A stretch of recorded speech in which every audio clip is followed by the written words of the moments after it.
Okay, so we have talked about how the gut affects our immune system and causes inflammation. We've talked about how the gut affects our endocrine system and hormones. Now let's talk about how the gut affects our mental health.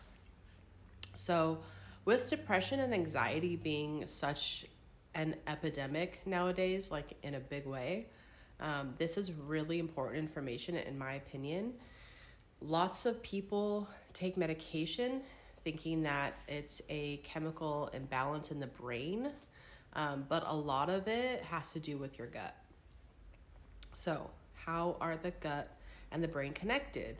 Well, we talked about this a little bit last time. We did a little bit of a gut-brain axis conversation, but we're going to dig a little deeper. So, the gut-brain axis is a term for the communication network that connects your gut to your brain.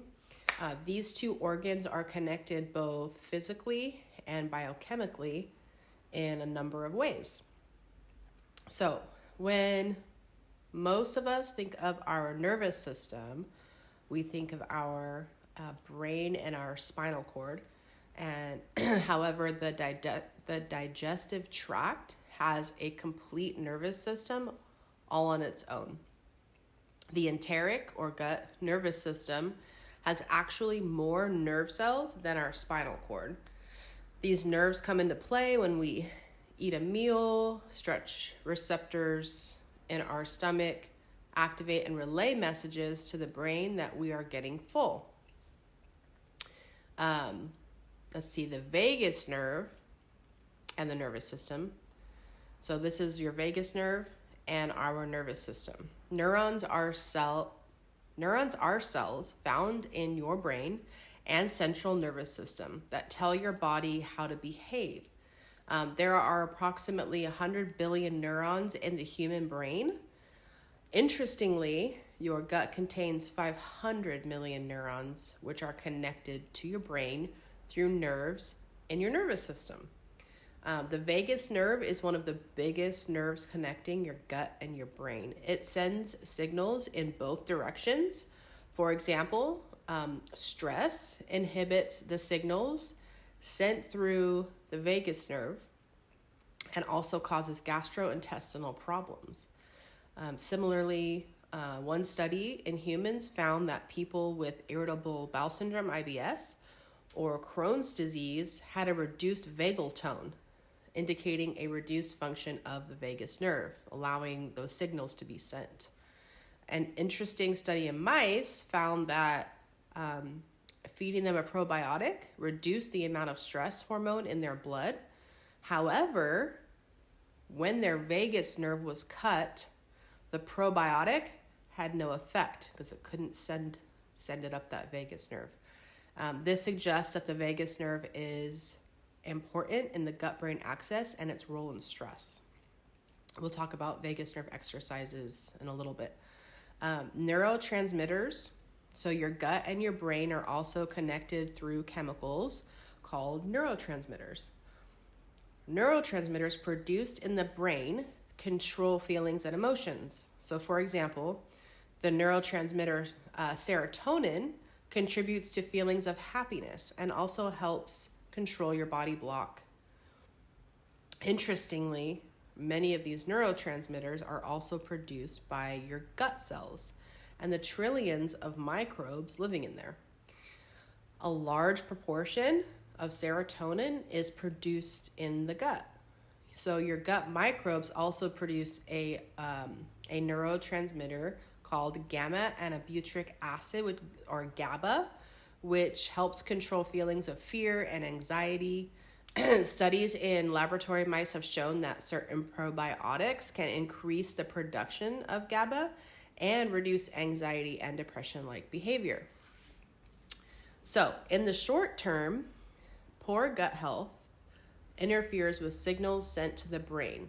So over time, dysbiosis, talked about yesterday, which is an imbalance of gut bacteria, can also lead to chronic inflammation, which talked about on Monday. When our body has high levels of this inflammation, it can also affect the function of our brain. So that includes cognition, mood, and irritability. When it's not the only factor or cause, while it's not the only factor or cause, chronic inflammation plays a role in depression. Inflammation is an immune system response, and since 70% of the immune activity in the body happens in the gut, it stands to reason that when the gut health is not so healthy, your body responds in a wide variety of ways. Stress. We've talked about this too. Stress can play a major role in your tummy troubles, even when initiating symptoms when there are no changes in the diet. But people are often pretty surprised to learn that a whopping 90% of the communication between the brain and the gut is actually moving from the gut to the brain, not the other way around. It's not your brain telling your gut. It's your gut telling your brain what to do. And when our guts are happy, the brain responds by releasing mood-boosting hormones like serotonin, plus dopamine and oxytocin. So many people think that depression and anxiety is a chemical imbalance in the brain, but these chemicals are created in the gut, not the brain. So in fact, there are more than 30 neurotransmitters, and nearly 95% of the body's serotonin, that feel-good hormone, come from your gut. So gut serotonin is crucial for balancing your mood and supporting healthy digestion. Taking a probiotic with 30 billion or 100 billion CFUs, getting regular sunshine and exercise, and eating plenty of tryptophan-rich foods are all powerful ways to boost your serotonin levels and support your gut health. Probiotic seems to be the magic word over the last couple days, so if nothing else, find a good probiotic supplement. And again, if you need help finding a good one, I can help. So let's see. Boosting your serotonin levels with foods can be accomplished by eating foods high in the tryptophan relative to other amino acids. So turkey, canned tuna, apples, bananas, oats. Eating direct food sources of serotonin would be kiwi, pineapple, potato, and tomatoes. And by upping your intake of food with vitamin B6, so poultry, tuna, chickpeas, and lentils, and vitamin D, mushrooms, salmon, cheese, sardines. But simply eating these types of foods probably won't measurably impact your serotonin levels if your overall diet is unhealthy. So this is why it is important to have a healthy diet overall. So you can target certain areas with the right kind of food, and those foods that you're eating to target that area can be successful because you already have a healthy gut going for you. Research is still ongoing, but it seems at least some people with depression tend to have a change or an imbalance in the microbiome where we have reduction or a decrease in beneficial organisms and an increase in pathogenic ones, which are the ones that cause disease. So I think something that's exciting for the future is that bacteria that live in the gut also change before Alzheimer's symptoms arise, which is a discovery that could lead to diagnostics or treatment for Alzheimer's disease and that target the gut microbiome. And that would be absolutely amazing if they could treat Alzheimer's through diet. So there you have it. What we eat affects our whole body's functions, mental and physical. So we are most definitely what we eat.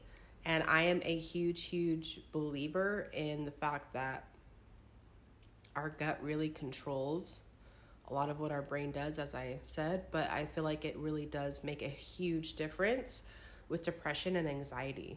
because I'm one to attest for that, because after I started on my little healing journey, my depression and my anxiety, really, not that I had a whole lot before, but like mostly my depression was like greatly improved with just changing my diet and eliminating alcohol. That was probably the biggest factor for me that really helped.